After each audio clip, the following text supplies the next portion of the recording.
bwenjagala okuyitamu then tuleka tugende maaso ya bwenjala tusuka tugende maaso bulango buno bubiri akalanga akasooka njaka bagamba akajaga kasooka the International Conference on Ending Malnutrition 2024 better nutrition for better lives registration byonna mujja tukira omukyala Dorini Kajumba conference eno ejja kubeera mu January ey'omwaka ogujja 2024 ngejatandika ku mwezi 19 ekomekeze na kuzomezi ennaku z'omwezi 21 mu kibuga Toronto ekya Canada. Address ubana abeera ejja kubeera Urban Banquet Convention Center Toronto. Ayagala bisingawo ojja tukirira management ya Extreme Music and Events Management ku simu kasaze emu mukaga nya musanvu 9290 oyogereko nabo ku WhatsApp kwe bali bajja kubuulira ki ekigenda maaso na buli kimu ekigenda maaso bwekityo. Alright, ndowooza kansembyeyo na kano ka mwanyinaffe gwe nabagambye nti mwanyinaffe aludde mu bito aludde mu kuyimba aludde mu kuzanya katemba n'ebitone by'enjawulo nga kasoma bwe kati 3rd August the best of Evelyn Namulondo from zero to hero featuring Swagger Nation, Mickey One,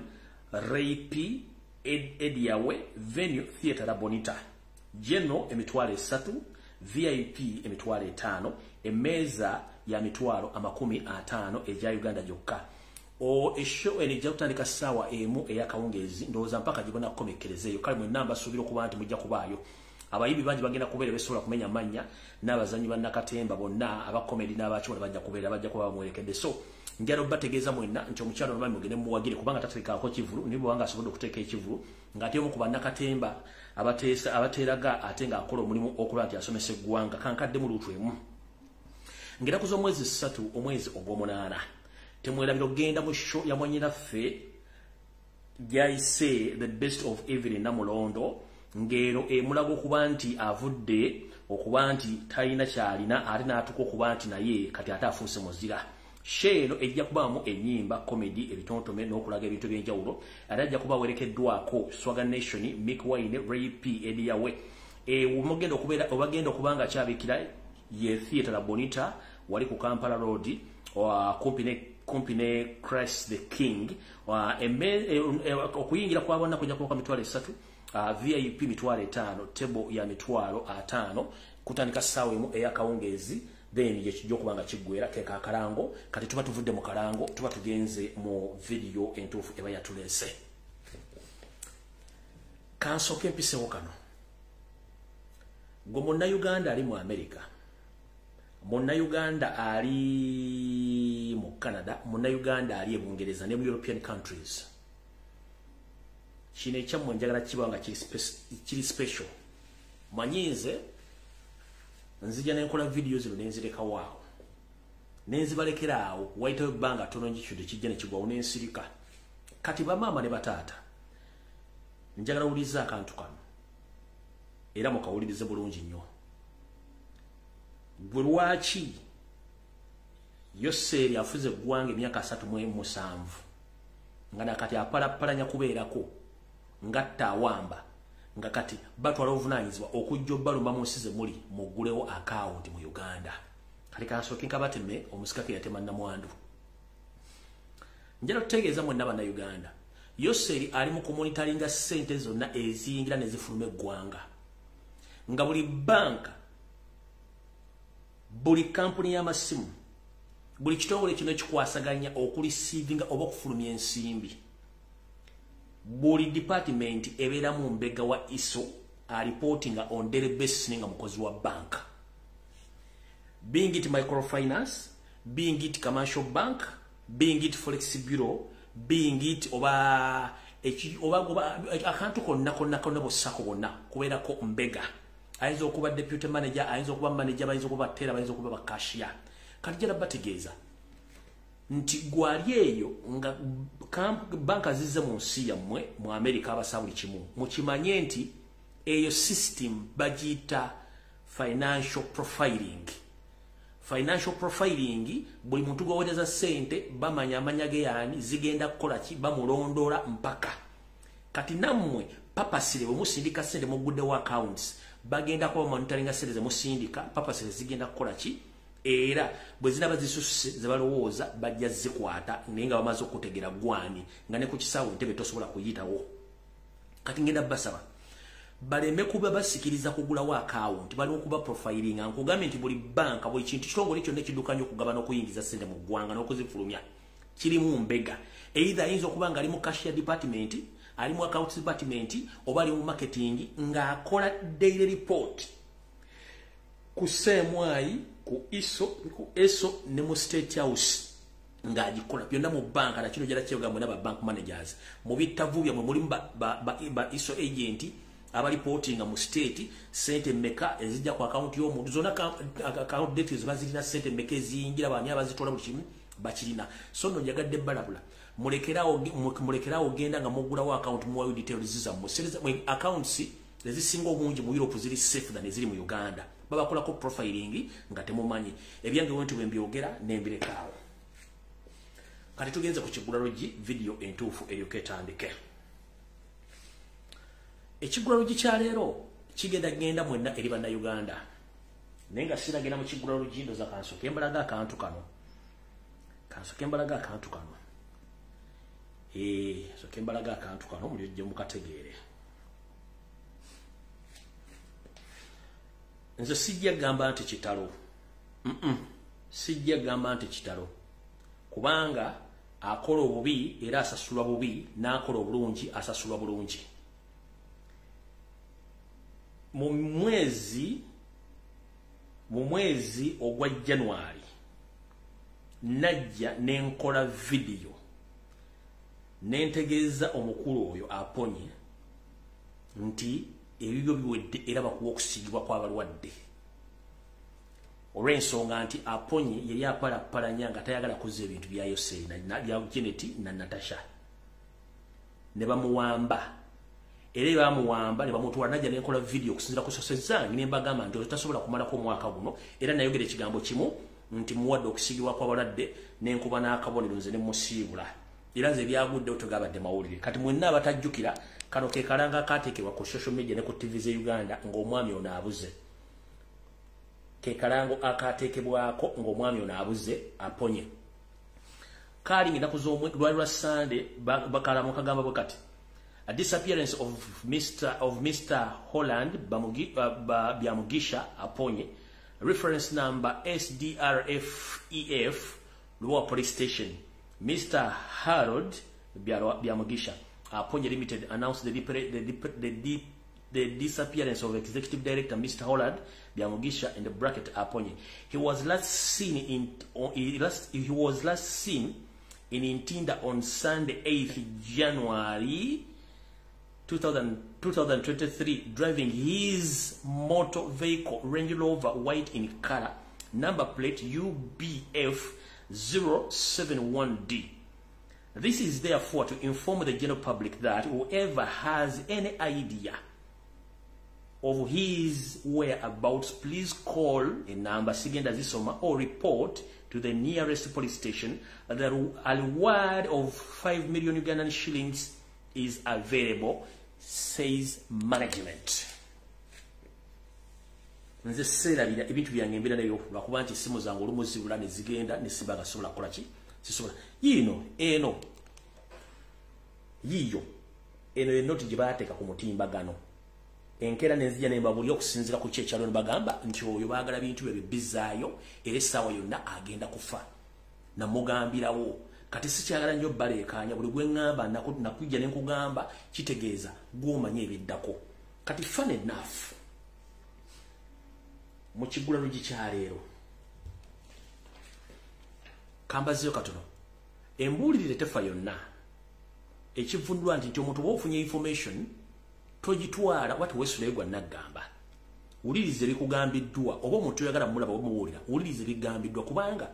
tutwala obudde ne tulisikinga okujja obbawa information n'abagituwa tulisikinga kubanga basobola okumanya we yalinkingidde naye mmwe mwefuula nti bye twogera si bituufu oluvannyuma ne bivaayo ate ne mutandika okwebuzabuza nga bafuka banaaba kale bwe ŋŋamba nti okwerinda si buti ensanafu etambula egaludde buli muntu weebereremu kubanga k'okufa kukulinze kati era kano kalinga ngenda kubanga ndabula mu kigula LUJJI kya leero ebintu bingi ebibadde ku mutimbagano bitambulidde ku mugenzi ono naye nze ngenda bagamba nti buli muntu yenna gwe nali njogeddeko ng'okimanyi nti nali nkwogeddeko essaawa yo tennatuuka oba nagiyimirizaamu katono otherwise genda omwami olabadde akolera Natasha ne Janet ebyobugagga byonna babalaze bulungi nnyo na buli kimu naye nabagamba nti Museveni ne famire balina enzita ez'enjawulo ng'eza accidenti obutwa n'ebintu ebirala baga blood clot naye ngenda bazzayo katono nnyo era nga njala bategeeza muwulize ebibuuzo byange bino mulyoke mutegeere bulungi nnyo. Omukulu ono abadde mukozi wa state ng'era ayina abakuumi ayina ne dereva amuvuga. Enfa ye waliwo enfa kati gye bateekawo bamala okutta ng'omuntu ne bakuteeka mu mmotoka ne basettinga accident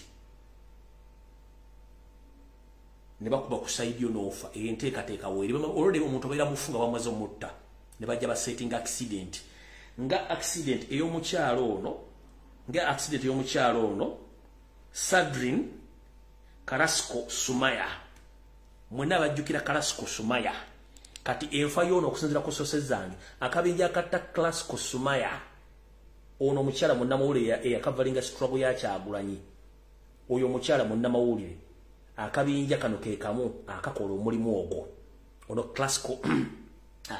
Sadrini Karasco Sumaya munnamawulire enfa gye yafaamu exactly gye baseemu n'omwami ono era kati njala soka kubuuza ebibuuzo bino wammanga emmotoka eno nga mugiraba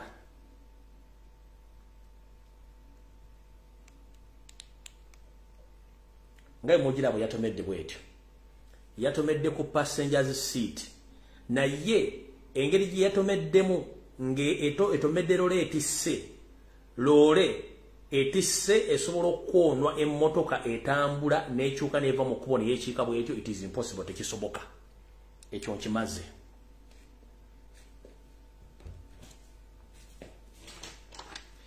Dereva w'omugenzi ali ludda wa taliiwo omugenzi abadde n'abasekyuliko abamukuuma bali ludda wa tebaliiwo lwaki bakonye ku sayidi y'omugenzi yokka ekyo nayo kibuuzo kiri awo mwenna abadde tebakimanyi wulira kino mwenna abadde tebakimanyi bw'oba nga Yoseri yakwatako emmotoka Land Cruiser V8 empya nnyo modo ng'agikuwadde oba oli musumba oba oli celebrity oba oli ani ng'emmotoka V8 Land Cruiser Prado zimuvuga zimpenkone ng'emmotoka ezo ziri computerized nga mwenna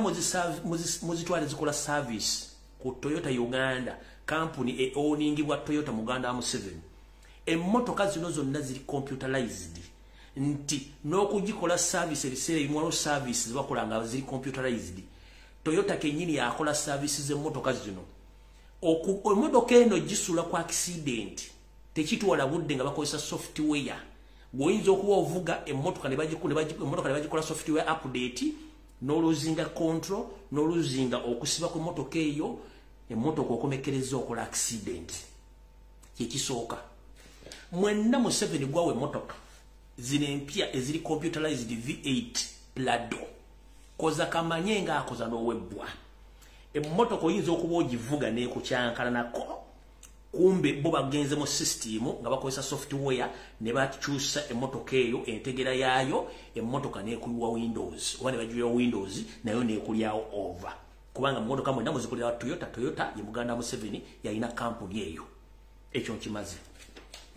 mwenna ebawa emmotoka ezo zirimu slow killing poison ekyo nakyo njagala mukitegeere kati ekyo nga nkimaze njagala osooka weebuuze omwami ono okufa kwe kwazze kibwatukira naye nga gyevudde katono baalina enkaayana wakati we Janet ne Natasha nga baagalazeeyo ebintu era ebintu bino bimu bye yazizaayo byayise mu mikono gya Drake Lubega gobadde bamaze okuwa ebimu ku bintu ebyo okuli n'ekizimbe kya paaka enkadde wali ekikuwa ekinene ekyo nakedi ezimu zaali zimaze okuddayo ewa Drake Lubega kati omwami ono era yabadde akola amawaggali ng'ayagala gaana akoze ebintu bino already kaliki bamuwamba baali bamututte kumusayiningisa by force asayiningi papulimuzo n'agaana kibaga okukatukute tujja kukwata mpolampola era gye mujja kumujja tandika okuwulira nga bakayanira ebintu bye nga mugenzeemu ba trustees awo kajja kuba kawedde bulungi kati gwe yenna ali eyo ng'owakanya information ffe tetugenda kufaayo naawe tugenda kujja tuteeka information ku social media ebeereyo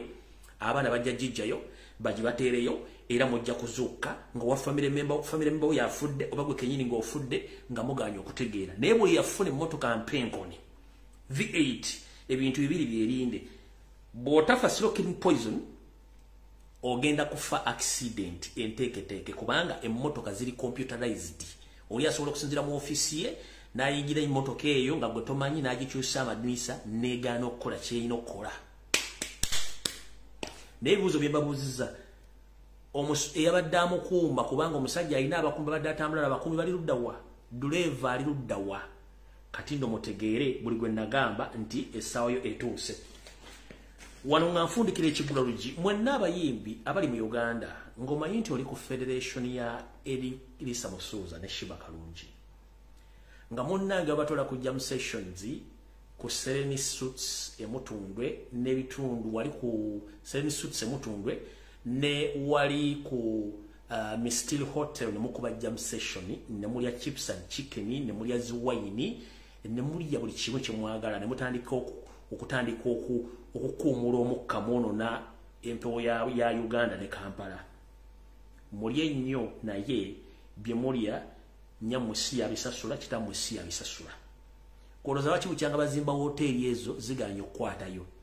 lwaki baleeta mu abali mu federation mugende mu jam sessions buli alya nanywa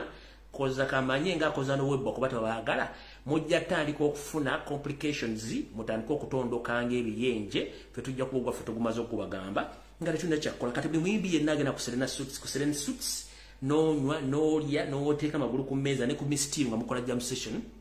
bye bye gozaaki batola mukole gundi mukole jam session tebabalina gwe baagalako mwenda bajja batta bamale omu ku omu ate nga mwabulya dde obutwa ate nga mujja bulya mulya chicken and chips ne baba wine ne mulya ne mbwegera ne muzimba embuto mukola maifu mutandika okulekanira eggwanga nga muli mu nonsense mujja kitegeera nammwe mbatumiddeko nnyo naye nga mujja kitegeera wano omuyimbi omunene nnyo gwe nabaga wali omuyimbi omunene nnyo ajja okufaana tefa ate ng'agenda fakatwa slow killing poison ogwereranga kando y'omukyaki n'ogwerera mpola n'ogwerera n'okwegenekereza kale awo nvuddewo ku kigula LUJJI kyalero nkiggadde embuulire tefa yonna abali mu diaspora bagulawo akawunti babuulidde mu abayimbi abali ku Serena Suits ne ku Mistiri babuulidde nembuulira ono omusajja nali namugamba dda kati awo mba nvuddewo mba nyenze ku information endala eyandeese gerwa mukulu Emi Katabazi ntandise naawe omumyuka wa director wa ISO wazze mu America n'ekikutute mu America kyonna kikulu munoonya Robert Kyagulanyi Center muna buli omu asoboka okumujja mu Lumbuye naye ngabe nabaga tubakola ku profile essaawa zino oli mu America yiggwa wano Emi Katabazi oli wazze mu America if I'm not mistaken already oli mu America wazze mu America siyo gwe Emi Katabazi naye ndowooza naffe engeri gye tugenda tetutudde tukola profiling eno ye family yo eyo si ye family yo nga bwogiraba yonna tugirina yonna ffe tutandise okukola profiling muve ku baana bali mu kwasamirira ng'obugego obukalu ffe tukola profiling eyo si ye family yo yonna nga yeggwa n'atudde wano maama omukazi wo baganda buli kibi yonna n'abazzukulu eyo si ye family yo kati mukulu ffe ogwaffe tugukoze ne mujja kutegereyo Emi Katabazi ne family ye naffe tugifuna mukwate abaana mbatokyalinge ebisigadde mujja biwulira gwe nawe nkuvuddeko kati njala ngende ku mukulu gwe nabagambye wenzija ngenda sooka kwogera ku nsonga za mukulu ono Lubega Mukaaku tugende ku information gye nabagamba okujja ku exposinga ku Friday buli omu tuula kwate kalamu kalira mukulu Mukaaku oli otya gye baliko kansule nti oli bulungi bakuwadde airplay oli ku TV ogenda oyogera okuba ebibajjagalo okwegamba oli awo nenjala ategeeza public omwami oyo omanyi bavumanya abantu abavudde ku kyeyo nga tebalina kye bakoze nga tebamanyi lwaki bakibadde naye omwami oyo nyina mutuuma erinnya eppya temutaana muyita lubega mukaaku ye kyeyo drop out bw'oba onoonya bakyeyo drop out nga bwe tuvuga nti omuntu ya dropping out of senior school or primary school kati nono ya dropping out from kyeyo so the UK kyeyo drop out mukaaku olubega wumuzaako ku ntwingiriyo n'omutwe gwo kubanga tojja kusobola bintu bino. 1 information je nkuina ko mpanvu binayogeddeko lubyadde bitono ekisooka lubega mukaaku njagala public emanyi nti oli kyeyo drop out azini kyeyo drop out wa dropping from kyeyo nga tolina kyokozeeyo. 1 ng'ogyeko kubeera kyeyo drop out oli smart wire ayina 12 packs smart wire ayina 12 packs nga gwo omulimu gwo kwebirika ku bakazi balina ssente na kubaffera oli conman ebbanga liwa mere Bungereza webaka ku buli mukazi gwali osubira kagenda okuwa ssente n'empapula abasigadde nabo bali obasanga balaba era tuwasobola kufuna kiwali oyina kufuna era kyovula bavayo tofunye na mpapula waleko ozadde ne mukwano gwo n'odduka n'ogenda okuteekawo child support ekyo si kyekikulu mukulu mukaako smart wire 12 packs kyeyo drop out njagala ensi ekimanye nti gw'omu ku basajja abaalya era monna DP gwe bayitanga eyali abesinga ebweru omukulu ono yali gwe kennyini guwa mulyamu olukwe gwe bayita Everesto Nyanzi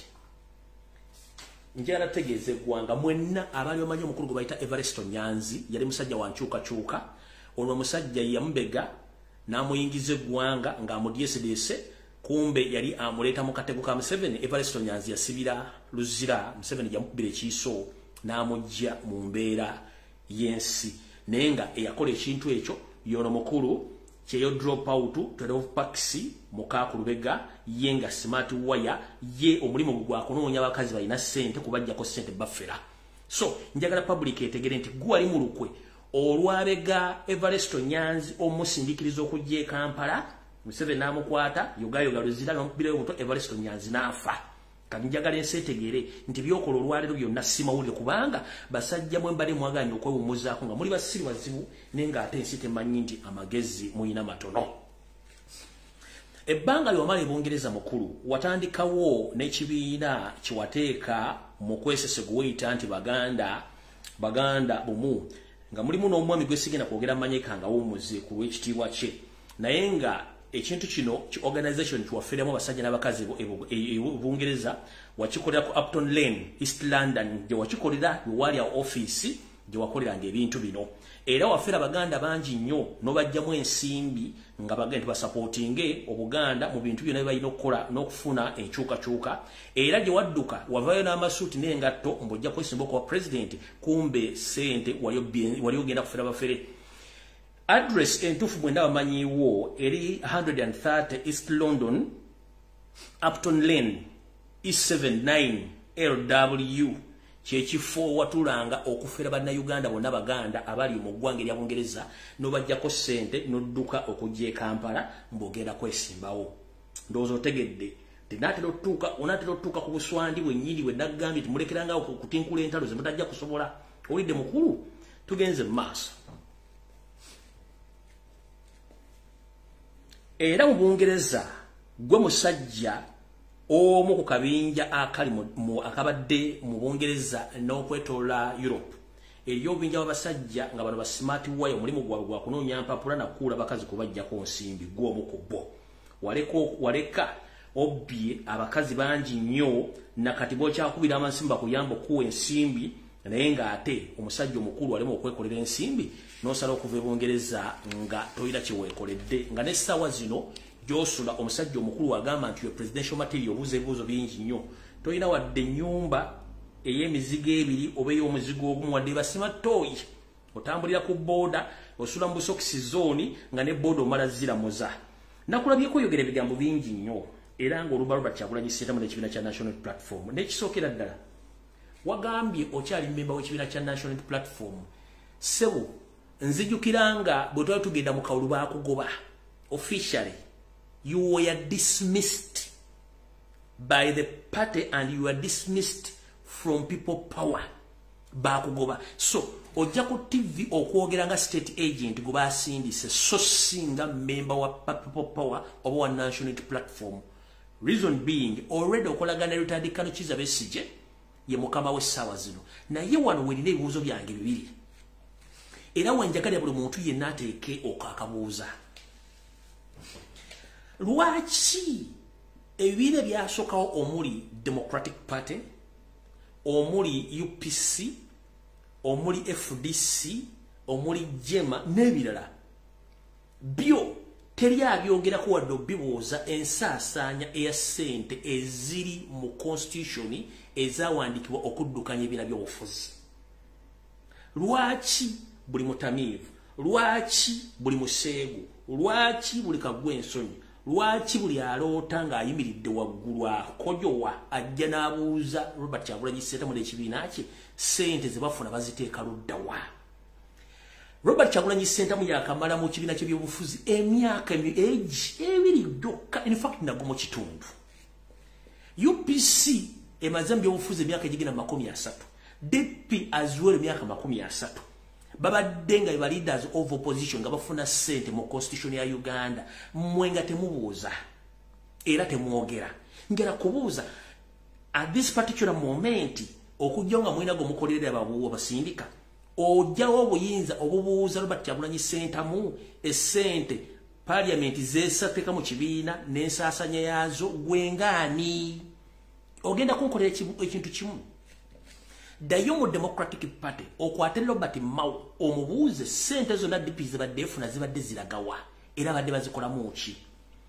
Dayo obuuze mukama Rutadikano Kizabesije amaze mu opposition for a good 20 years nga receiving the same amount of money. Omubuuze ssente zino zonna badde bazispendinga luddawa. Njagala ombuulire wabuuza Robert Kyagulanyi Ssentamu mbu agenda eweru agenda ne Lumbuye agenda njala kubuuza. Robert Mao waberedde President General wa Democratic Party ebula yabadde agendayo nani?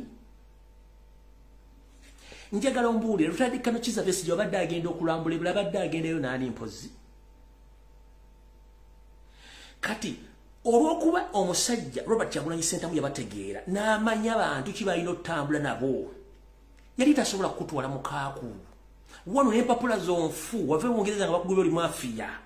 Njagala osooka ombuulire obadde oyagala atambula naawe wogedde ku TV n'oyogera ebintu ng'obijja bya Democratic Party oba bya FDC n'obifuula kifuula nnenga ate n'obyogera ku NUP bwe yandibadde agenda mu conference naawe ayogere ebigambo nga naye wooli n'ogwo omutwe ogwo omukala okulinga eddebe ly'emmwanyi. Nkubuuza wali oyagala ajje atambule naawe ola woyogerera ebigambo bya FDC ne bya DP n'obigatta n'obifuula bya NUP ku binsi by'ensimbi bwe yandigenze naye mu conference biki by'otandiyogedde oluvannyuma kitegeeza you are empty head mu magezi toyina yensonga lwaki basajja mmwe obadde mu opposition for the good 30 years toyina basima toy futi 5 ku 6 towalinaawo toyina wadde n'ennyumba opangisa abaana bakulema okuweerera gwe kennyini weeremeredde olubuto lukujjudde enfaana tuna kyosobola kukola. Kati mukulu bwe mbanga musiriwaza abantu mwegendereze nnyo kubanga tukooya akamanyiro mu bisajja ebikulu bitusibyeko wano mufundisa abaana babandi embuto temuva mu loogi nenga ate muyina obuvunaanyizibwa bw'okukola mu mutuvumisa abasajja nti tulina obuvunaanyizibwa nenga ate abasajja tulina obuvunaanyizibwa. Kati mukulu njera kubuuza in the shortest period of time of 1.5 years odo otya ku TV notandika okubuuza accountability y'ekibiina kya national platform ng'obuuza Robert Kyagulanyi Ssentamu nga mukama wo Rutadikano Kizabesije abadde mu opposition for the good 20 years nga tobuuza nko wadde accountability ey'ekikomando nga tobuuza nko Robert Mao abadde mu opposition n'ekibiina kya almost for 35 years nga tobuuza nga accountability for the party. How dare you ojja ku national TV ne bakuwa airplay n'otandika okwebajjagala ng'eyalidde empuuta n'ebinyeebwa obuuza accountability as who tolina kifo mu NUP wadde okuba nti oli kansala simanyi oli coordinator oli luddawa wadduka n'ogenda n'okivamu kubanga oli mbega. Kati bakulu mulekera okusiriwaza eggwanga mukaaku wumuzaako entwingiryo wansi olese ofeza abakazi e Bungereza ozaddeyo abaana e Kampala tolina adde ennyumba. In fact n'engoye z'oyambala ezimba ozijja wa Dobbi n'ojja ozambala ojja ku TV osiba mukatalo omusajja omukulu wogendera mu owino wa ekibiye n'olamuza obutungulu n'olamuza ennyaanya n'olamuza ettooke bali kusalireko ne booda n'ogiyimiriza ng'omugaa nti ngenda Kampala ew'15,000 tuwadde 3,000 nga tolina ddese lisobola kugula booda mukulu ebyobufuzi byakusala amagenda n'amadda nenga ekizibu kyo si kutegeerako ekizibu kyo wali mu controlling obwongo bwo n'obusajja bwo kubanga ssente zonna ezisinga obwo nkyentegeddeko zigwera mu biwojjolo the moment kasita obwongo concentration yo yonna omubiri gwe guli ku kiwojjolo awo nga obwongo buli sakodi awo ku kiwojjolo tosobola kusigaza ssente mu mpale wadde okubeera n'obuvunaanyizibwa buli kyotunula bwo era kyokola nti omegerera ng'omutambaze olwera ku TV musajja mukulu ku myaka oli mu nkaaga naye olina omegerera ng'omutambaze okitegeeza nti obwongo bwo bwasetolinga mu bakazi. That's why Bungereza tosobola kuddayo abakazi bakunoonya e Kampala abakazi b'okwabudde bangi katoli ku TV oli ku mwana w'emyaka 37 olina emyaka 6 tolina nnyumba tolina mmotoka tolina basima toyi tolina kibanja nga ne giba kuziiko otyayo gendayo okujjako okukolera Museveni kati gwe nno sigenda kulwa kubanga ebyokukolalira bingi nnyo nti obudde nabadde butono nnyo bukwogerako nenjala kugamba kyeyo drop out weewumuzeeko mukulu kyeyo drop out weewumuzeeko kyosobola kiri ekintu eki kumegerera ng'omutamazeewo kusente zimalira mbiwojjolo kulamuza boda butungulu nnyaanya omusajja omukulu olamuza otya ennyaanya mulamuza otya ennyaanya n'abakazi balina ebizibu ng'osanga omusajja olubuto olumu ng'entumu y'akasasiro ayambadde essuuti nenga mu nsawo alinamu nusu 10 n'akuyimiriza n'agamba my sister can I talk to you omwayo kuba byayigo okusala enviiri n'okwambala obusuuti olubuto ne lukulukira kumba omukka mwerere gwe guno talina ddene ekikumi n'akuyimiriza yayagala okuwujja ekiwolojjolo talina ssente mutuuka mumaze alina okukuwa ssente zikulu neza booda tazirina ate yeewola ku ggwe kati such people obwongo bwe bwasetolinga awo naye nga bumubuuza ebirimu amagezi tasobola kuddamu nuupu yakamala omwaka gumu n'ekitundu ogibuuza accountability FDC ya mukama maze emyaka 2 nga togibuuza accountability DP eri myaka 4 togibuuza accountability what is your main agenda if you are not set by someone to destroy or to blackmail but what is your main agenda Monopo desobodde kuteekawo demonstration since when you were in DP how many demonstrations which took place in Kampala you went to join FDC how many times did you organize demonstration If you say that you're in opposition, why didn't you join Robert Kyagulanyi Ssentamu and organize the mass demonstration across the country? But you are doing nothing apart from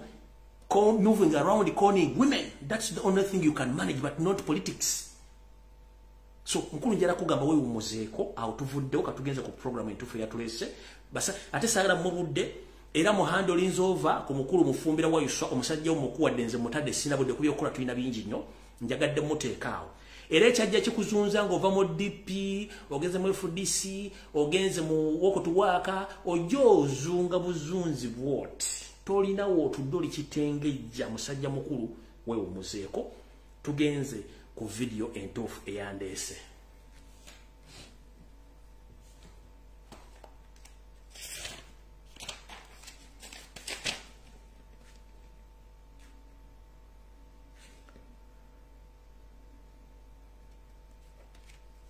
Right.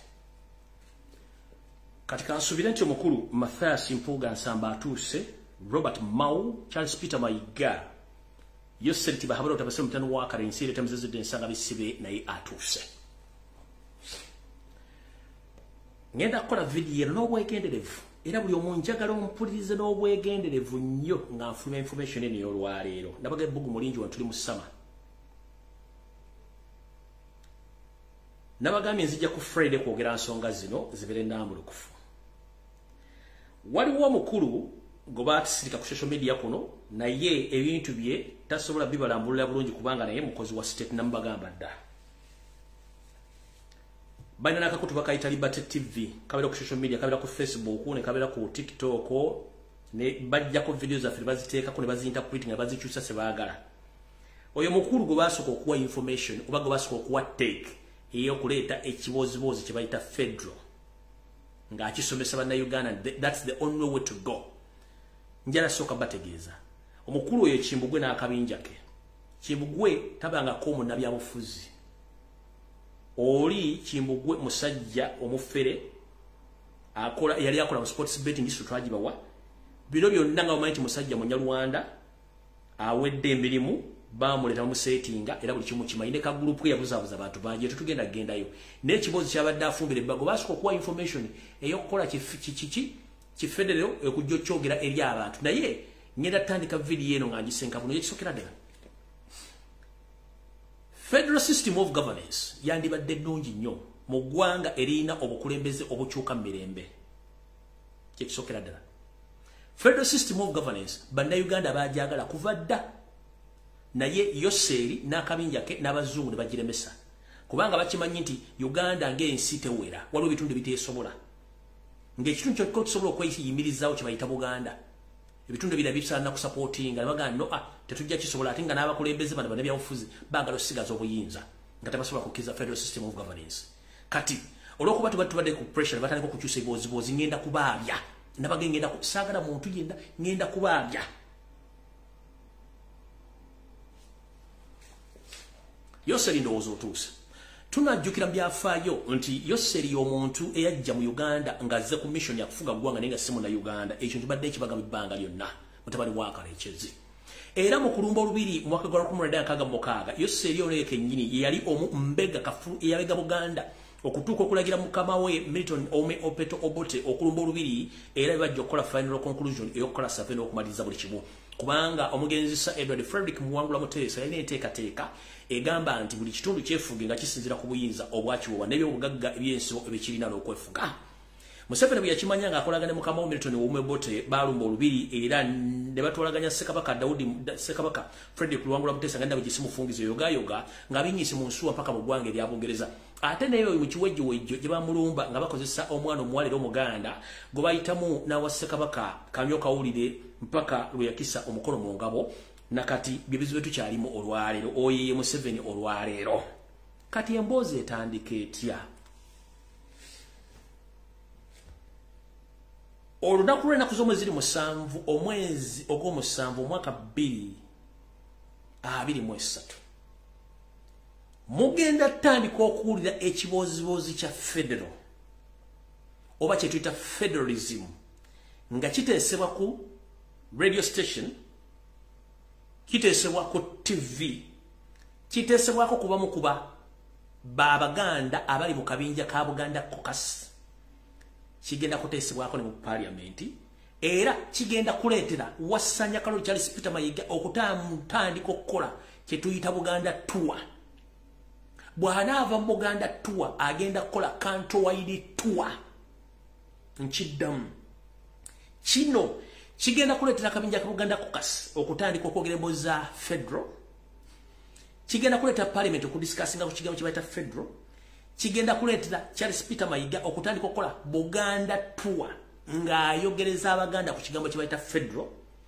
Wepo ne Mathias Mpuuga Nsamba nga batambuza ekiboozi kye bayita federal naye mu kino we bagenda okuva Yoseri wagenda ng'okkuba enkambi ng'abuuza abatuuze baawo nga bamubuuza kubanga Mayiga n'Empuuga n'akabinja kagenda okuba katambula kagenda kuba kasetinga ng'abantu abagenda okujja ku mukolo gwa Museveni omugamba ssebo twakusaba dda federal omutumma Yoseri abagambe nti nze federal nga ab'emmengo basabye kati ngenda kuba mubaddiza ze sina buzibu era federal mubawadde federal kigo bagenda obbawa wuliriza bulungi nnyo kavudde kwanjula video etandise ng'ennaku z'omwezi 4 omwezi ogw'omusanvu omwaka 2023 waaliyo olutuula ono lwali mu State House Entebbe lwatandika saa 12 ez'akawungeezi ne likomekkerezebwa ku ssaawa 6 ez'amatumbi budde era olukuŋŋaana luno lwatuulibwamu abantu bano wammanga nga bateesa ku puroguramu yaabwe nga bw'eneetambula mwalimu Yoseri Tibahabulwa Lutabaisirwa mutabani wa Kalekyezi etamuzezedde ensanga bisibe nanyini kabuyonjo tambula lukwata senior mwalimu Nobert Mao bagamuyitanga Nobert Mawobe mwalimu Wassanya Kaloli Gamulengejja Saalongo Peter Mayiga Kawenkene Mr. Alaje mwalimu Mathias Mpuuga Nsamba Luupu mukuugira ujjolo teri amukwatira nsawo be bali mu meeting eyo mpozi n'abali mu bisenge nga bawuliriza n'okwagala okutegeera ki ekigenda mu maaso. Lwaki meeting eno yaliyo era lwaki bino bigenda mu maaso? Ekisooka kino kakibategeeze mutegeere bulungi nnyo. Bano abasajja bagezezzaako buli ngeri yonna esoboka okukuba mwana mulenzi lwa Kyagulanyi Ssentamu buli wamu wabula balemeddwa. Bagezezzaako musiga ettoomi nga ku kabinja k'amayiga tekuli awana Kyagulanyi. Kabeera empuuga munnange ekiradda mu kakkoliro n'aseka n'asirika. Yoseri nga avujjirira n'abalala. Ne bagezzaako emirundi egisinga obungi okwagala omuttaagaanye. Ne bamugaana okutambula lwatambuddeko ne kiyitirira. Kati bano abasajja nga banoonya bute bagenda okussa Robert Kyagulanyi Ssentamu wansi. Kati solution gye baleese y'ey'okuleeta ekigambo kye bayita federal mbu bafune kubanga Museveni mu meeting eyo yabagambye the fact is na losing credibility, na losing following, na losing omukwano gw'Abaganda neetaaga okudda mu Baganda naye nkomyewo ntya. Bana bampembe bensomye ne bajja mugamba ffe tulina pulaani esobola okuzza Abaganda mu ngeri yonna esoboka singa tuba tuleesewo pulaani ABCD. Pulaani gye bamugamba bagiyita federalism oba federal system of governance naye ng'ate si federal. Kino kiwaani ekiwandiike mu ngeri gye ngenda okubategeezaamu. Tutandise.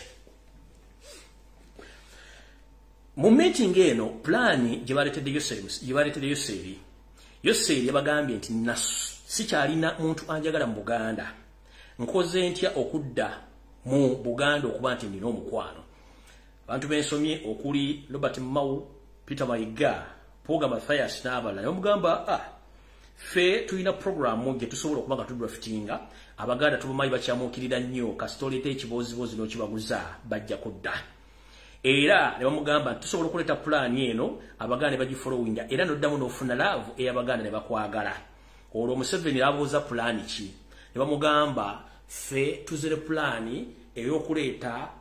enteekateeka ey'enfuga eya federal tugambe tugenda giwa Baganda naye nga federal eno si federal original wabula federal enfumbe oba enjingirire naye nga ffe tubalaga nti yeeri naye nga ate mu nteekateeka federal ndala.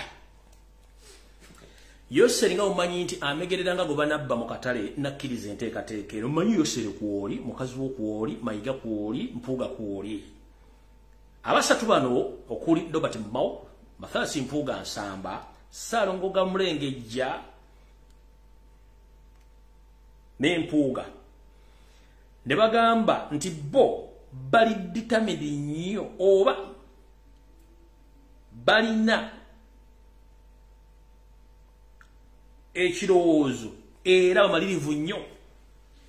okukuumira Yoseri mu buyinza kubanga nabo bye bafunya bifunye ku mulembe gwe. Abasajja bana basatu bakola ki boogera era nga tebaagala ave mu buyinza. Ne bagamba nti bo bagenda kukola ekisoboka kyonna mu wiiki gye bujjako entono nnyo Norbert Maobe ye minisita wa ssemateeka agenda kuleeta bbiiro ku ssetteeserezo w'eggwanga parliament nga bbiiro eno egenda kuyitibwa federalism etebulingibwe mu parliament eteesebweko. Naye mu kuteesebwako kuno ensimbi already zatandise dda okuyisiŋŋanyizibwa mu mikono eri ba MP abamu naddala abali ku ludda olulowoozesebwa abantu nti luwakanya so nga ate teruwakanya bajja kukola musimbi.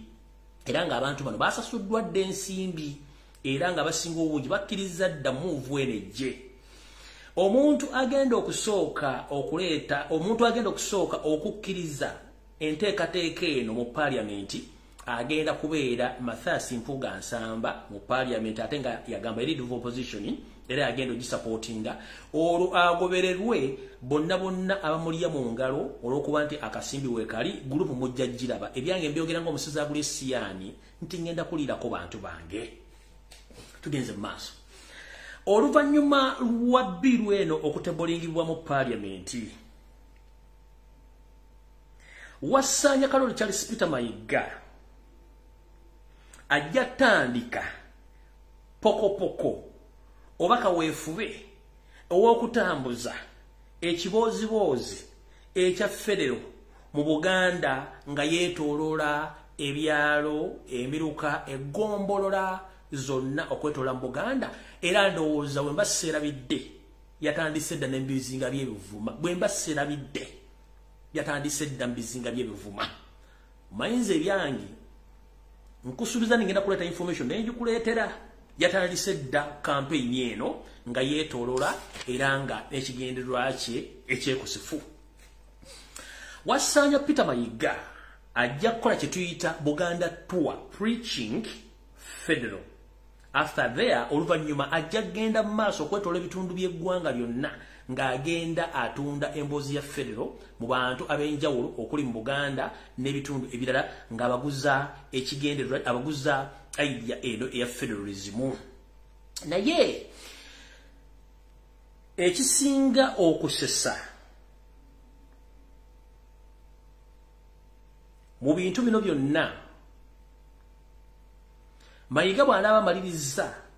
okukuuta akadingidi ak'emboozi ya federalism mu bitundu gy'anaaba amaze okuva ate mukama we Yoseeri yajja okuzza olubu lw'ekigere ng'olwo Mayiga Mpuuga Mau bamaze okuseetinga endiga zaabwe ezinaaba ku mukolo ogwo okugamba Yoseeri munnange twagala federo nga bwe watusuubiza era Yoseeri mu kwebuzaabuza ng'afuka anaaba oba aloga mujja we ajja bagamba nti nze federo gwe mwagala Abaganda bamusabye ate nze ani agaana oba wadde olwo nno kikwatagane bulungi nti Museveni akkiriza okuwa Baganda federo kino kitandike okubasugumbiza nga bakimezizza okw'omusana nti Museveni yoyo gwe twali twagala okuva edda kumbe eno programu yonna bagimanyi bulungi nteeketeeke bulungi nga yakusuula Bakyagulanyi Ssentamu nga bakomye omukwano gwa Museveni nga nabantu bennyini bakimanyi bulungi nnyo nti kye bakola kyennyini kikyamu. Yoseeri ajja kugamba bugambi nti obuzinze sinze buzibu bwe mba mwagala federo ekyo si kizibu kyange era federal system ongibawadde era mugifune ng'era Honorable Mpuuga bw'agambye Katikkiro bw'agambye Minister Mamawo bw'agambye so federo ngibawadde yatambule agende alekenga bano amaze obateeka mu mundu so nga ate bo kibatunula kirala. Ekintu kino mukyetegereze nnyo eno fake federo egenda tunula oba egenda kuba yeefaananyiriza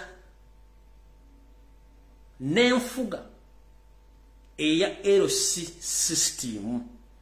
era mu biwandiiko bano bye badraftinze egenda kuba nga ekavalingiddwa oba ng'etunulanga oba ng'eyitibwa LC system of governance under federal. Enkola eno eya federal ey'ekifuula nnenge gye bagenda okuleeta ejja kuba nga erabikanga eya LC naye nga mu katabo n'ebiwandiiko drones bye byalabyeko ejja kuba munda mulinga ebikkiddwa mu nkola eya LC6 system of governance ng'era ejja kuba ya bikukujju so singa bwe mugirowooza banagiyita. Wasanya Kaloli Charles Peter Mayiga Nobert Mbawu Mathias Mpuuga Nsamba olwamaze okukola enteekateeka eno Yoseeri buli omu yamusimbye akawumbi k'ensimbi era bagenze okuvaayo nga buli omu abuuseyo n'akawumbi kamu be bantu basatu yabavuddeyo n'obuwumbi busatu obw'ensimbi. Ensimbi zino Yoseeri azijjawa z'ensimbi eza supplementary budget zibawa buli luvannyuma lw'emyezi 6 zibongera ku State House kubanga zirina okugula amataka okukyusa ebyobufuzi n'okugulira bonna babayagadde abagulirire okuba nti bayisaawo ebintu bino so buli muntu yavuddeyo n'akawumbi k'ensimbi akamu bwe bumbi 3 bayawukanye nabo bwe baganiriza bongera ku z'omwezi ezo zembategeezeza nga bavudde mu State House era project eno egenda tambula okwetola Buganda ne Uganda yonna. Mu bano abasatu wakati wa Mpuuga Mathias Nsamba wepo ne muganda we Saalongo Mulengejja omu ku bo alina ekirota nti yandifuuka gwe tuyita governor of Federal in Buganda, over federalism in Buganda, Kumathasi Mpuga Nsamba,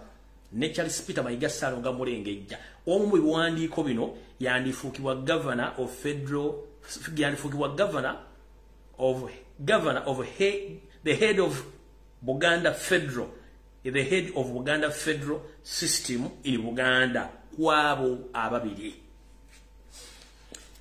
Mu lujjudde lw'abantu, ekintu kino kigenda tunula mu lujjudde lw'abantu okuyisa ebintu bino byonna. Abasajja bano abasatu, okuli Robert Mao, okuli Charles Peter Mayiga ne Mathasi Mpuga Nsamba, bajja tunulanga oba bajja twalibwanga abazira mu Buganda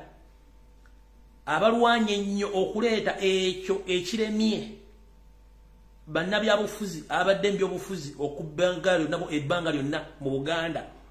abadde boogere bwogezi ku federal nga tebamuleeta so nga ate bano nti federal bamuleese naye nga si federal mutuufu. Kino bwe kinaba kimaze okusambibwa kiba kitegeeza nti omwana muzzukulu wa Buganda Robert Kyagulanyi Ssentamu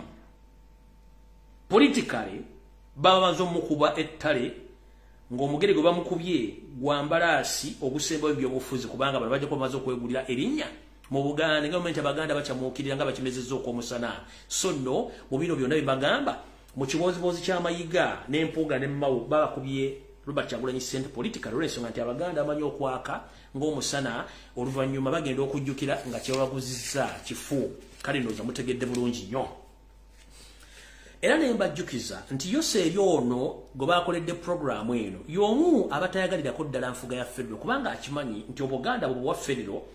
teri muntu yenna agenda kuddamu kusugumbiza mu Buganda agenda kuba nti Buganda ekyamwetaaga kubanga Buganda erina abantu erina ettaka era n'ebyobugagga esobola okwebeezaawo. So nga ate mbajjukiza mu 1996 Museveni y'omu abaali mu lukwe olusaanyawo Buganda ate era nga ye mu 1994 ng'amaze okutuddiza Obwakabaka yagamba nti okusaanya Buganda tekyetaagisa kukozesa bantu balala nakukozesa Baganda bennyini okubusaanyaawo. So nga tetugenza okwetegereza obulungi nga bali mu kusaanya Buganda Baganda bennyini abakozesa ensimbi z'omuwoomusolo okuba abantu emigaati okusirika ate okulumba abo aboogera ku nsonga za Buganda. Kale nno njala bategeeza Museveni yali mu lukwe olulumba olubiri lwa Buganda emmengo lwasi wawangusa Ssekabaka Frederick Luwangula Muteesa yogayoga Bungereza era naye mukama we Obote yakolera olukwe olw'okumwa kanyoka wulire musajja watunakisa omukono mu ngabo nakati gyali mu masiro g'abajjajjabe ge bakyagaanye okumaliriza zeze ensonga ezigenda mu maaso mu Buganda kati mutegere bulungi nnyo. Kino ekibozibozi kigenda kujja mugenda kiwulira ku TV ku radio bama parliament nga bakyogerako Ababuganda kokasi n'abagenda okuba biteesaako ne Mayiga okwetoola eggwanga n'Empuuga okudda ekola drive okuba nti batambuza ekibozibozi kino. Ng'embagambye nti abasajja bano mu public bagenda kuba batunulanga abazira nga kino ekibafudde abazira kyekyama ekikusike ne missoni yaabwe ey'okuteeka Bobi Wine wansi politically bo bayiseewo ekibozibozi kya federal naye ng'ate si federal egenda kuba enkola enfuga eya system ya LC5 ya LC6 nga tena kyesobola kukola mu Buganda wadde okuyamba omuntu yenna kubanga ekigendera kyabe kyonna basala ntotto botya bwe basula Robert Kyagulanyi Ssentamu nga ne Nabuggi simufungize.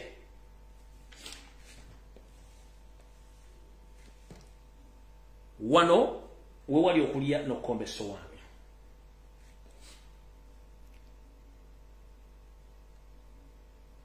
Na kino kankyongereko. Gwe omuntu yenna ng'omanyi okuumibwa basirikale ba Yoseeri tibahabulwa. Ku basirikale abakuuma kuliko alina hotline. Eya Yoseeri, eya Semwai, eya Iso,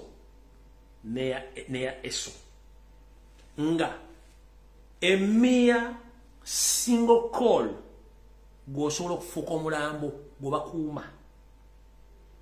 Bingi nti oli mu opposition, bingi nti oli mu gavumenti, bingi nti guwanika sitoba nga okuumwa. Kati wano wagenda okuva n'okukombeso wano. Yoseeri n'akabinjako njala mwotagingire Muhanga Kayanja.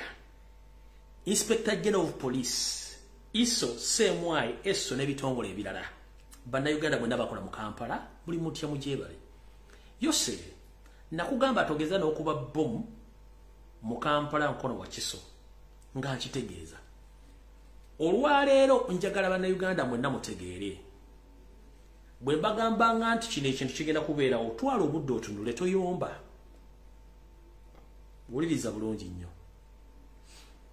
ku Sunday ngenda baleetera video newe mmemme nnafu totegana kubeera ku video tojja ebimuli by'ombulange ku Sunday bigenda kuba bizibu wabula tojja nkwegayiridde video mbi ku Sunday tojja kansoke mbawo katono nnyo mmwe abali eyo abakyali mu kwewuguusa Yoseri ne family n'akabinja ke bali bubi ngenda bagerageranyako ku Semako bannamaka atazimba kabuyonjo mu nyumba ye era nga n'ennyumba teyagiteekako kisaakaate ng'ate kabuyonjo zedda zaali zeesuddeko kuva ku maka nga bw'afuna ekidumusi Semako bannamaka afunuka bufulumisa amezi ez'ekiro n'agenda ne yeetaawuluza nadda kati ng'essawa zino Semako bannamaka ate okufuluma ebweru ogenda okwetaawuluza akakkana yeetaawululiza mu ddiiro ate oluvannyuma neyeekazanga omusazi w'obyayi ku kkubo neyatandika okwekaza ku makya nti ani yeetaawululiza mu ddiiro wano kubanga ate ogenda ebweru Yoseri ekiseera kyalimu kyakwetaawuluza mu nju mu ddiiro takyasobola kwetaawululiza bweru nkiddamu oluganda omanyi nkozesa lugumu nnyo kankuwa ekyokulabirako ekitono oyinza okuba olina amaka ago tewazimbamu kinabiro wadde ttooyi nga bwe ziri ennyumba zedda nga ttooyi zedda zabeeranga wabweru naye nga edda wabeeranga mugumu nga tewali obutabanko tewali buki ng'osobola okufuluma ekiro ng'oyagala kusala byayi oyagala kufuka n'ofuluma n'ogenda n'ofuka n'okumona oggala ennyumba newebaka kati ng'essaawa zino oli mu kutya oyina kutuula mu ddiiro lyo edda n'osalawo ebyayi oba n'okojowawo n'olongoosa ku makya naye ate embeera gy'alimu ye kennyini takyasobola kgenda bweru kwetaawuluza kubanga atyayo ate ne bw'abanga amaze okwetaawuluza mu ddiiro akeera kwekaza kubuuza ani yayonoonye mu nnyumba wakati kati Yoseri waali njala kubebaza mwenna abaana bali ku social media abakuba ekintu kyekasese I salute you kyayiika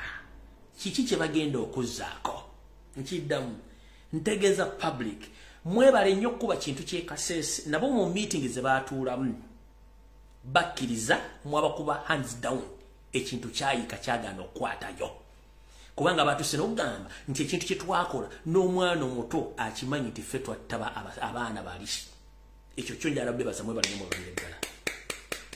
ekyo kyekyali kigendera kyange kujja ku exposinga Museveni na kumulemesa buli kimu kyalina okukola publicly ng'ensi ekimanyi nti Museveni yatta abaana ne mukoddomu muhankahanga omuli kale kyezikayula muhozi yennyini ne SFC batta abaana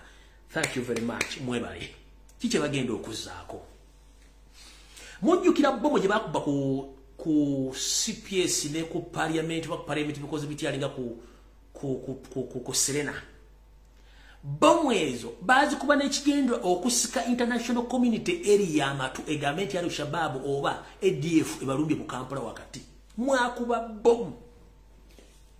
mwakuba bomu bobe nyini nenanga najja natandika okunanaagirira ku TV bomu nezifa nekisirikirawo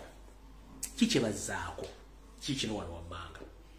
Yoseri ekintu kyekasesebo kyamulidde ne family ne muhozi ne baani bategeka olulumba sinzigu nga baagala kuba bomu ng'eno ejja kuleeta n'abalambuzi okwerabirako bakakase international community ne bannayuganda nti ADF ebyaddala gyeri naye ng'ate byebakikoze kati kiki bagenda okukola kahanga muhanga kojja wa muhozi Museveni Jeneti ne muhozi waako baatuula mu meeting mugw'omukaaga wakati wano mbwako preamble video yonegera kubeera ku Sunday ne bagamba the fact is tuswadde tugenda kola tutya tulina okumakinga sure tuteekawo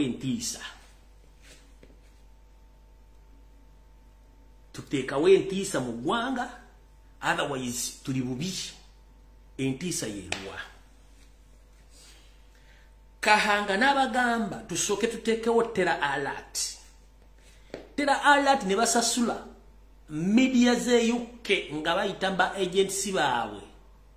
abayindi bakolagana empapula z'Ebungereza okuteekawo tera alert mu Kampala bajje bazimbireko ekibozibozi era ekibozi mwakiraba. Kahanga n'abagamba let us deploy heavily in Kampala. Era ne batandika okugenda nga baleeta embwa ezikonga olusu okugoba abantu ku nguudo mission y'ekikubo eri nti baagala kujona abasuubuzi bonna bali mu kikubo. Eyo mission yo weeri. Kati okuyingira mu kikubo bakkebera n'okukola kibakkebera naye mission si ya kikubo. Mission si ya kikubo. Ulira. Mbwako preamble y'oku Sunday mission si ya kikubo. Ekikubo, it's just a camouflage or a diversion. Nabasomesa ekigambo kye bayita diversion tuwabeerawo ekintu.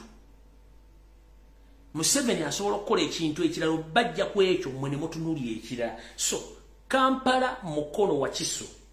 That's their main target. Naye Kampala wakati wano Muhanga Kayanja abagamba no. Kampala atulemeredde ne tugenda kukola tutya. Je tumudeployingemu tukole diversion we tugenda okuwa n'abawo bifo bagenda okuwa. Eno puliyambo y'oku Sunday abantu b'emutukula bagenda bakuba bomu. Abantu b'e Masaka mulinde bomu ya mmwejja. Abantu b'Empigi mulinde bomu ya mmwejja. Abantu b'e Katosi mulinde bomu ya mmwejja. Bino ebifo ebina ze targeti zaabwe Kampala wakati wali agenda kubawo bomu. Just bateekawo tensioni nakulaga abantu nti waliwo ekisuubirizwa okuti kiriiwo. This is a well planned move nga bagenda kuba walala. Ebifo byogedde musobola okubikyusa naye ate muyinza n'okuddamu okwagala okukuba maserengeta g'eggwanga omuli n'okuddamu okukuba ekaseese. Naye ffe tugenda kulwawo. Bino ebintu mbikola ne mutuyita mbuzi na kino kyennyini bwe mwakikoze. Ono bina bintu bya Kahanga Muhanga. Ffe abasirikale ba ADF tutegeeza bannayuganda nti tumaze okujja okuba Pulezidenti Museveni nga tukuba amakolero agamanyi omuli Tamuteeko mpanga n'ebifo ebirala era ekiragiro ky'amagye kiba kimu ne bassaako omukono omuduumizi wa ADF atataddeeko linnya. Ebyo bye bigambo ebiwandiikiddwa mu lulimi Oluswayiri mu bibalwa kiro kitwala omunaku ebisangiddwa mu nnimiro y'amajaani ya Kaimara eyesudde kilomita nga 6 okuva mu kibuga Fort Portal. Ebibalwa bino okusinziira ku mbaka wa Pulezidenti Kabalole birondeddwa abaana abadde bagenda ku ssomero. Yakisomye n'asanga nga kiri mu Luswayiri ate nga kitiisa actually nga kigamba nti ba ADF be bakiwandiise ate nga batiisa nti bagenda kukuba Kabalole kubanga bamaze DR Congo nti bakubye Kasese kakati Museveni wagenda kumukubira okumukubira Kabalole.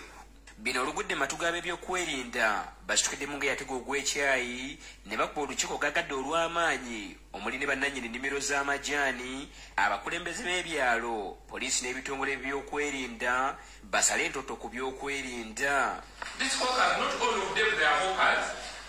Others they are spies. They murder people. The other time they were arrested 18. Mu bibasizzaako essira mulimu okulonkoma abantu be batamanyi ku byalo byabwe okwekengera abalalu okussa obukuumi mu bifo gye bakolera n'okumanya bye balina okussa amaanyi mu by'okwerinda. Twataddewo mu luzungu kye tuyita village intelligence teams bano be bakesi abasangibwa mu bantu bennyini. Okusinziira ku bbaka wa gavumenti e Kabalole Festus Bandeeba newankubadde tebannakakasa nti aba ADF basudde ebibaluwa bino tebayinza kuzingira mikono mabega ng'ekasese bakyali mu maziga. Tukola entegeka mu bantu ez'okulaba nga tutumbula omutindo gw'ebyempuliziganya mu bantu okutambuza amawulire singa wabaawo ekintu. Kino kituwaliriza okugenda mu bifo omusinga okuwanira abantu abangi mu kibuga Fort Portal nga ku ppaaka ya Link Bus kwe tusibidde. Abakulu wano batubuulidde nti kati nabo bongedde amaanyi mu kukebera abatuuze n'emigugu gyabwe si kubanga ababi bayingira. Omuntu wena kutaha mpaka muno twamucekinga. Akaseera ke tubaddewo tetulabye bakeberebwa newankubadde bbaasi babadde beesonga. Oyo gwe bayita Kahanga Muhanga, Janet Museveni ne Muhoozi n'ebibuuzi byabwe. So kyonna kyemula mu Kampala is a prepared mission eyokubateekateeka naye nga bagenda kuba outside Kampala anytime from now. Njagadde bako preamble y'okusande video gye ngenda okukola ebagita prepared oba staged managed mission gye baliko okulaga abantu waliwo ekigenda bekengera to no. Museveni is ADF, Museveni is Allied Democratic Forces, Museveni is CONI, Museveni is as whatever terrorist group organization which is known in Eastern Central Africa is governed and financed by Museveni. So don't fool Ugandans. If you want to bomb Uganda, please don't hesitate. I've already exposed you. Go ahead with your mission. Amararoga nyoko jegali gendo ga bombing. Amararoga stepfather o jegali kakaguta gendo ga bombing. Oba genda jiwazika kitaawo yose ikateba kalekezi oga bombing. Kubate mwina kiddako era mu meeting abagambi nze I'm planless and even I'm tired. If you are tired, watch wesiba kunsi mubye nsite muri banansi. Mujjukire nti ono omusajja okujja buyinza yakozesa tera. Era kati kibayina okukola bayina kukozesa tera to scare off Ugandans, but nobody is going to be scared. Everything will come to an end. Museveni and your rotten regime with your brother-in-law Kahanga Mohanga, whatever you are planning, it won't work out because the international community has already got to know that you are planning a self-destruction within Uganda because you are in fear. So I'm here to inform you, go and eat your mother something before it's too late. Bulichimu genda chikola, nechi genda balemerera. Kati bino impulaninga, mutadde abantu kubunkenke, amaje gali mu Kampala, gali ewakiseka, isiwe mugendo kuba. Ebifombi ogedde. Kati eno information ejja kujja ku Sunday yonna mugendo okukola byonna mbirina wano. Byonna mbirina wano byonna. Mwagala kuba mutukula, mukube Masaka, mukube Mpigi, mukube Katosi ne wala n'ebitundu ebirala. Naye nga ne Fort Portal mu Kasese mwagala kuddayo. Mwagala kudde mukubeyo mubuzebuza abantu, but we are watching. We are watching. Temusobola kozesa kutiisa banda Uganda.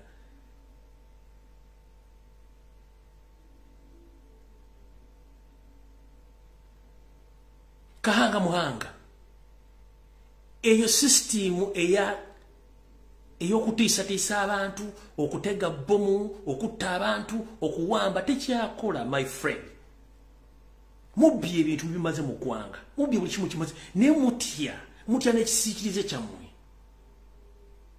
Kiche mutya. Kati tuvuddewo munnange engamba jagadde ba preamble y'okusande ku information gye nnina tugende kubiddako.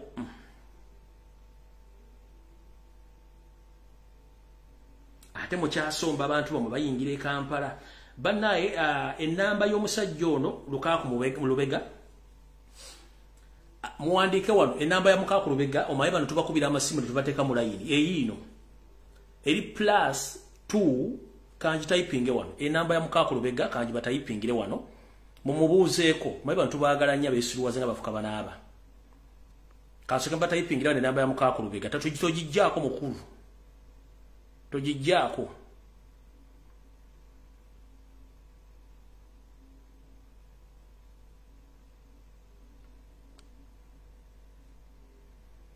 Lubega Mukaaku.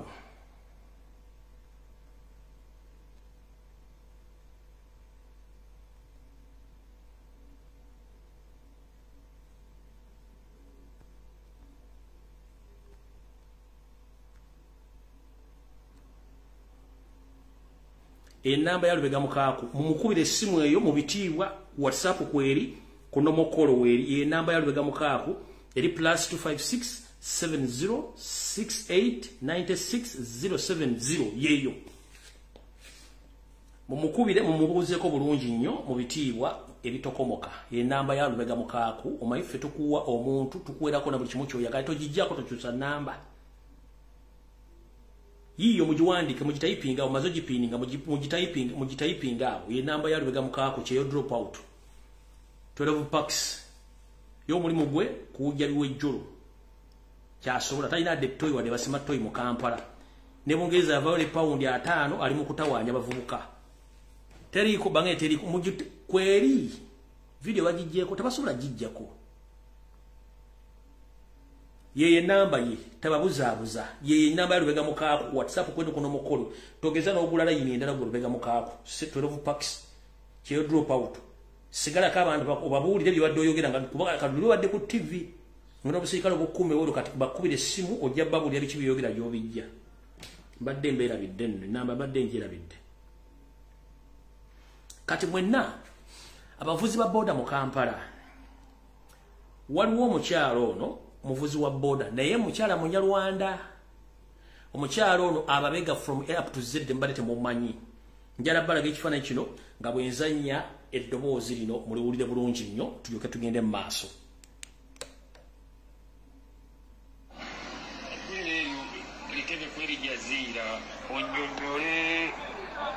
Eri jazira nyonyola abantu nti begendereze nnyo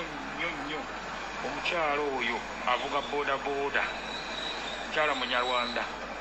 banne bagenze bamugoberera mpola naye omuntu mulamu ayogera Oluganda n'alunyiganyiga mpola naye balina omwegendereza bagenze omutunuulira ennyo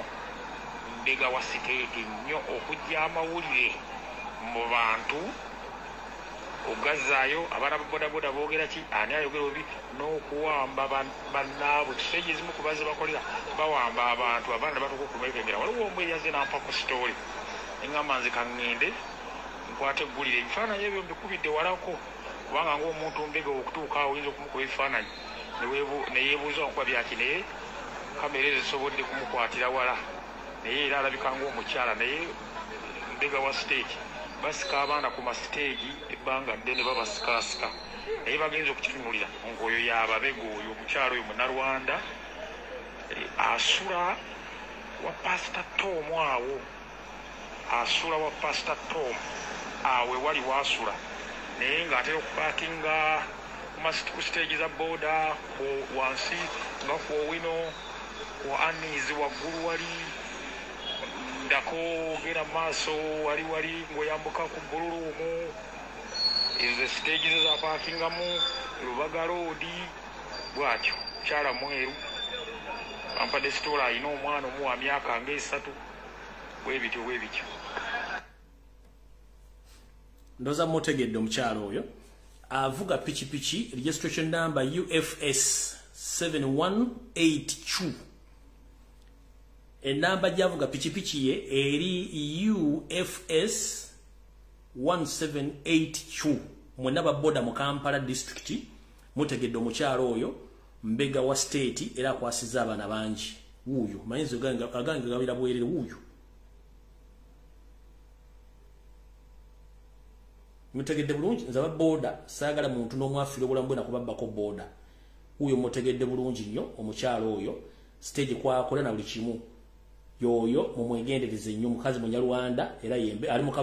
mu kabinda kabaka bano yoyo mula bulungi nnyo so mutegere bulungi nnyo information nga bwetambula.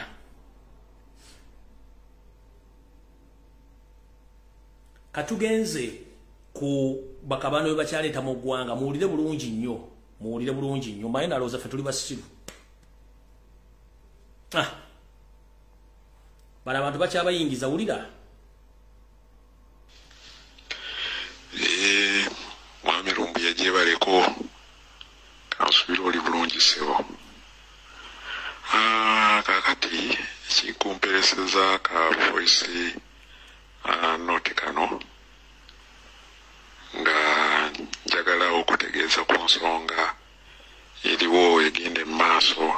esooke ekwatagana n'abaana Abanyarwanda abaleetebwa Abanyarwanda abamu kati batandise okusombebwa nga bagibwa saidi zeno Hoima eyo gye babateeka ebuliisa saidi Kiboga olwo nga babasombayo mu ngeri ey'ekyewuunyo omuntu yenna atagoberera nsonga zigenda mu maaso mu ggwanga gy'atayinza kutegeera nga bbaasi zino eza global zitandise okuba nga zibasombayo ziba zigenda okubajjayo zeesula amabanga in that nti omuntu yenna yandibadde yeebuuza zino baasi zonna ezisimbye olunyiriri ziddawa. Kati baasi esooka eyinza okuyitawo ne wayitawo eddakiika nga 15 ku 2 ogenda okulaba nga n'endala eyiseewo oba tosobola kumanya nti baasi zino kwegamba zigobya ziddawa. Era oluusi emmotoka eza militale ziyinza okusooka nezigenda motoka 2 nezigenda kati ogenda okulaba nga ne group zitandise okujja naye emmotoka za militale nazo era zireewaamu akabanga so that nti eri group eneegenda okusooka okujja eyisooka eneegenda okujja nga bayiseewo eddakiika nga 15 oba tasobola kwebuuza militale baani bano beewerekera oba lwaki ewerekera baasi zino oba lwaki ekolera ekkubo baasi zino. Kati ogenda okulaba nga baasi zijja emu ng'egenda eyokubiri nayo ng'egenda wayitawo eddakiika nga ziizo nokola nga n'endala egenda zibeera baasi wakati wa 6 ku 5. Kati bwe zigenda oluusi militale bwe ziba zigenze either oluusi militale eyinza okubeera wakati oba oluusi neesembayo. Kati always militale zibeera 2 motoka 2 za militale. Kati mu kukomawo ziyitawo zonna wamu naye nga ziyitawo budde bwa kiro ssaawa 3 olwo ne ziryoka zikomawo zonna omulundi gumu. Naye bwe zikomawo tezikyakwata ludda luno olw'ewa Bakuli. Kati ate ziweta ku nkolongo y'e Namuwoona ne zidda ku Northern olwo zidda ku Lwentebe side. Kati ziteekeddwa okuba nga zigenda ate ne bagenda ne babayiwa mu Western olwo nga bamaze okubafunira ebifo gye bagenda okudda. So wentegereza munnayuganda yenna akiibase nti kaakano bano abasajja beetegefu beeteekateeka naye munnayuganda azze mu kunywa enguuli, azze mu kugenda mu maloogi, azze mu kulya ensaniya n'ensaniya, kugenda mu biduula mu bidongo bye babateekeddewo. Kwegamba ye munnayuganda ali wano okwaba owe ye kankuyite nakwewunza yewunzizza ddala ddala tagobya kigenda mu maaso mu nsi ye. So eyo ensonga esooka.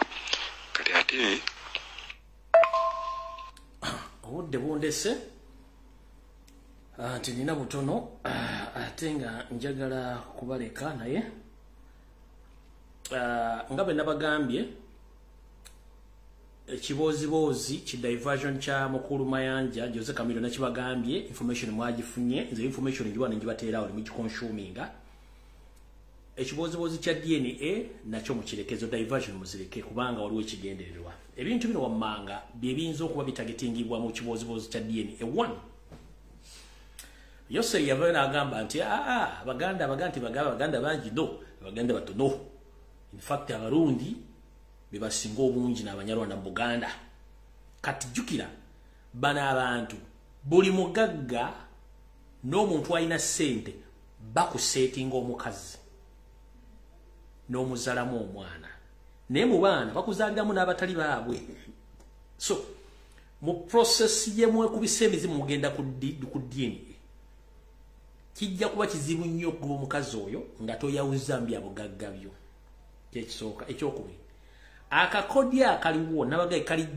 kali scientific temujja kategeera kajja kuvaamu olutalo vva omwange mutuuka okwetta olwa DNA.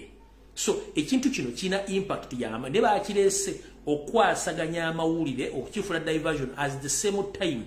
kakodyo kakutandika bantu bano kwesumulula kuva gye bali beesumululidde oli ajjage nti n'omwana mu makaabo ng'okirabira ddala akumanyidde bumanyizi batandika okukyankalanya bakugende mu family bakugende byenfuna bakugende mu business ogenda okakananga oyalise amanyi omweso omuganda okwalika mu kumanyi bulungi nnyo baba bakugalise bati kati mwegerereze nnyo bwozibu kya DNA eyo diversion mbasaba muve ku diversion z'abayimbi muve ku bayimbi be Uganda mbaleke twajja kujjako mu 7 obo tubasavingiremu muve ku bayimbi bozibozi by'abayimbi kanalabyo kana kono omusajja akali mu kweyambula omwana omukulu ategera ntandika okukwambala engoye oyambadde engoye ezo mu kisenge oli mu kumodola tadoga lubindi oli mu motoka otulaga ebitundu by'ekyama bakozesa buli mechanism yonna okulaba nti ba-attracting amawulire gaveeyo muve ku national issues mutunuulire omuntu particular n'okutunula issues babalese wano oyo mwana Sheila Gashumba okukola ka video nga yambadde akatimba akaddugavu nga tali wadde mu nika bakakoze kuongera ku parking kukwasaganya media unfortunately kaganya okukwata eyo diversion kamili nabagambye bade diversion DNA diversion nenge erimu ebirungo emuganyo kutegeera kubanga bana basajja bapulaninga ekintu ahead of us nga tetusobola kutegeera bintu bino naye bwanga Museveni agamba nti yasinze kibozibozi kya DNA nabagambye musoke mutegeere lwaki yavudde ku mitwalo nsavudde ku mitwalo 25 kye kisokera ddala ye asoka kwate Nankumbi Natasha mutwale ku DNA tutegere nti enyonyi enkulu yeyigirize ento okuwuka geneti nawe Museveni kwata Nankumbi Natasha omutwale ku DNA ni ate DNA eze Uganda olali zatisizo omusaizi gano fuluma nga ntuufu kale ate mukole DNA nga ntuufu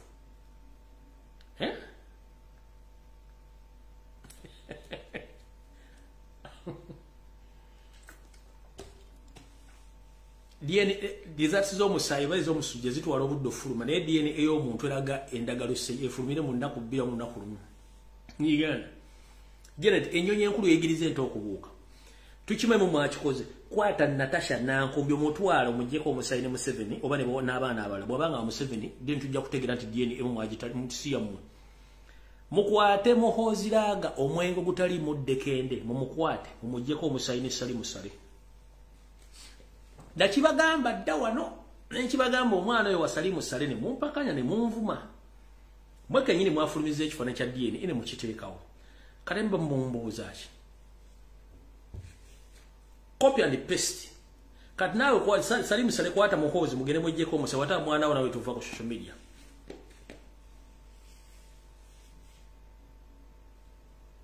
mukitegera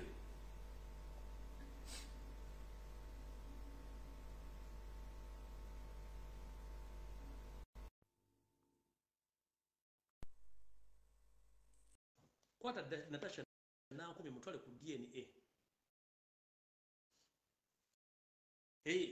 mumwe abitandise nenga DNA erimu ekintu ekizibu nnyo kisobola okuviirako neggwanga okutabanguka wa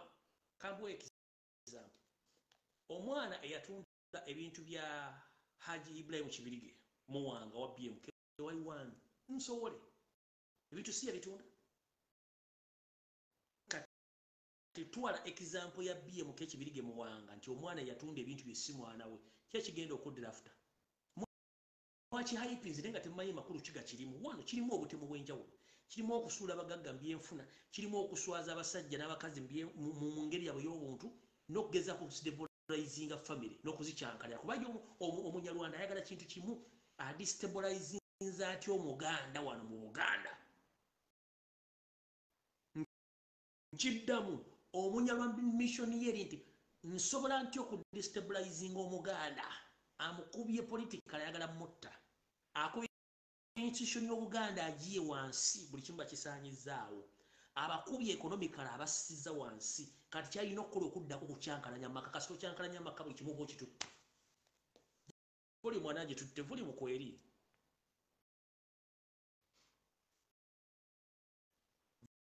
buli mbagitutte